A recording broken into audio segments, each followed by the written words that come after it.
Bueno, y adquirir buenos hábitos alimentarios comienza por elegir ingredientes de calidad del comercio cercano, elaborando un menú equilibrado y cocinado preferentemente en casa. Para muchas familias supone un reto, pero tiene sus ventajas, ventajas que enseguida nos cuenta Javier Aranceta, doctor en Medicina en Nutrición, presidente de la Academia Española de Nutrición, bueno, y muchísimas cosas más. Señora Aranceta, ¿qué tal? Muy buenos días. Hola, muy buenos días. Gracias por acompañarnos esta mañana aquí en Buenos Días Canarias.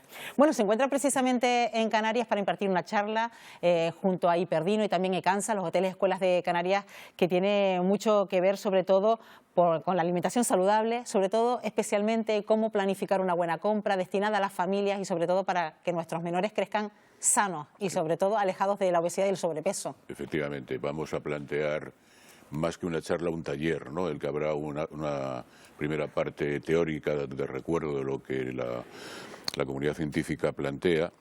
Vamos a insistir en un tema nuevo que es el consejo dietético preconcepcional, o sea, que la gente sea consciente de que puede o debe cuidarse en la alimentación y estilos de vida 3, 4, 5 meses antes de que pudiera quedarse embarazada y el embarazado, en este caso.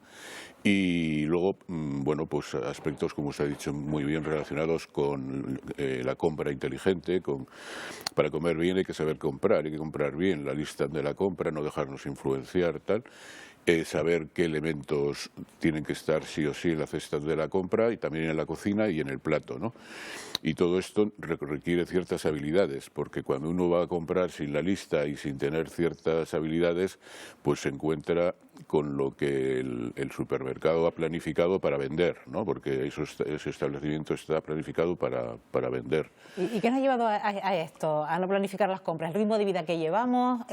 ¿También la invasión de publicidad que tenemos determinados productos? Bueno, que dedicamos poco tiempo al hecho alimentario y es una de las cosas más importantes. Más tiempo dedicado a planificar la alimentación, menos tiempo en el ambulatorio, entonces hay que elegir, ¿no? Y bueno, pues no toda, o sea, que las personas necesitamos ayuda, ¿no? Y que nos indiquen un poco, ¿no? Que cuando vamos al supermercado lo primero que nos encontramos son la parte de la fruta, ¿no? Bueno, aparte, primero otras cosas complementarias, pero la fruta. Y cuando uno ha comprado 4 manzanas ya parece que ha cumplido, y luego tenemos el resto de las cosas, ¿no? Eso está muy bien organizado. Generalmente el 50% de lo que hay en el carro no está planificado, es lo que se llama compra por impulso, porque lo han puesto de una manera que llama la atención o porque tiene una oferta o tal.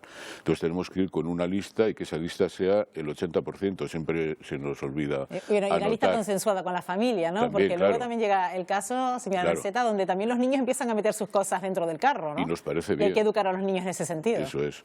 Llevarles con nosotros y explicarles tal. Hay que tener en cuenta que todos los... Es importante implicar a los menores en la compra, ¿no? Y sí, llevarlos al supermercado.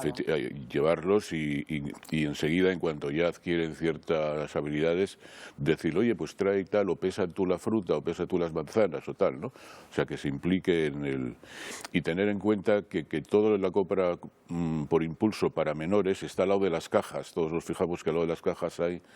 Sí, un montón todos los dulces, de cositas todo que nos llaman la atención. Y sí, entonces esto también hay que trabajarlo antes de ir al supermercado, no allí que el niño llora, que tú le dices que no, tal, un poquito antes, el explicar, bueno, pues que no es el día o que no procede, ¿no? Bueno, lo que pasa es que en este contexto en el que nos encontramos de altas cifras de obesidad y sobrepeso infantil, sobre todo tiene mucho que ver el contexto socioeconómico, ¿no? de las familias. Entonces se da el caso que precisamente los mayores datos quizás de obesidad y sobrepeso se dan en entornos más humildes, ¿no? Sí, es que muchas veces comer mal es más barato. Y entonces, bueno, pues todos estos ciertos productos son más económicos, ¿no? Es más económico comer en un fast food que el menú del día, ¿no? De todas formas, en la comunidad canaria la obesidad infantil ha disminuido 1 o 2 puntos desde el estudio anterior.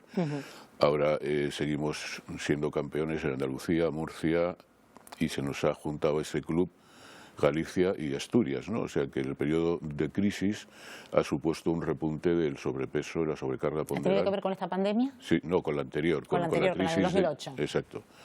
Porque, bueno, pues las cosas más baratas de preparación rápida tal tienen mucha carga energética, nos movemos menos.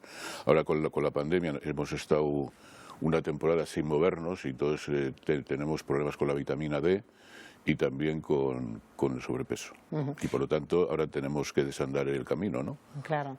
Y hablamos quizás también de, bueno, yo sé que usted es un fiel defensor de la cocina de la abuela, ¿no? Hay que volver a eso, a esos platos que elaboramos en la cocina de casa, ¿no? Y no tanto recurrir a esos productos ultraprocesados que nos viene prácticamente todo hecho, ¿no? Sí, hay que organizar en casa, como usted ha dicho muy bien, consensuar los platos de la semana, porque al final me da lo mismo comer puerros que guisantes, ¿no? Y si a los niños les gustan más los guisantes, pues estupendo.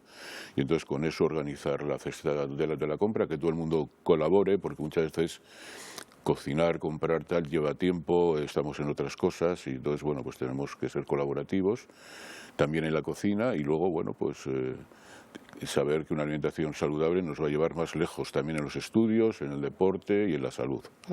De hecho, ya se habla que incluso esta próxima generación vivirá menos que sus progenitores. Sí, espero que no acierten. Esto es la OMS, claro, esto una por etiqueta lo mal negra que nos comemos, ha puesto. ¿no? Sí, es verdad. Y de hecho este estudio de la Fundación Española del Corazón plantea ya porcentajes importantes de jóvenes que tienen 2 o 3 factores de riesgo, como se ha dicho muy bien: obesidad, sedentarismo, mala alimentación, incluso hipertensión, ya desde edades muy tempranas que los pediatras no lo veían hasta hace unos años, ¿no? La hipertensión pues empezó igual con 40 años, tal, pero ya hay niños, adolescentes sobre todo, que ya tienen problemas con los niveles de glucosa y con la tensión arterial, con la presión arterial. Además, estamos hablando de una generación mucho más sedentaria, Eso es. quizás todo motivado por las pantallas, y en ese sentido no sé si usted también es partidario de, bueno, es importante la educación en los colegios, la educación en la familia, pero también fomentar esa educación física en los colegios, fomentar más el deporte, que se le dedique más horas al deporte. Bueno, no vamos a dejarle todo el trabajo al colegio, vamos a colaborar familia y colegio, y luego las instituciones. Entre los 3 tenemos que avanzar. Uno de los temas importantes es el de las pantallas, entonces hay que consensuar también en casa, pero llevarlo con rigor. Durante las comidas no hay móviles, cuando se estudia no hay móviles. La televisión se ve unas horas, ¿no? Y todo esto los pediatras americanos plantearon desde hace años que no se debía de tener contacto con pantalla más de 2 horas al día.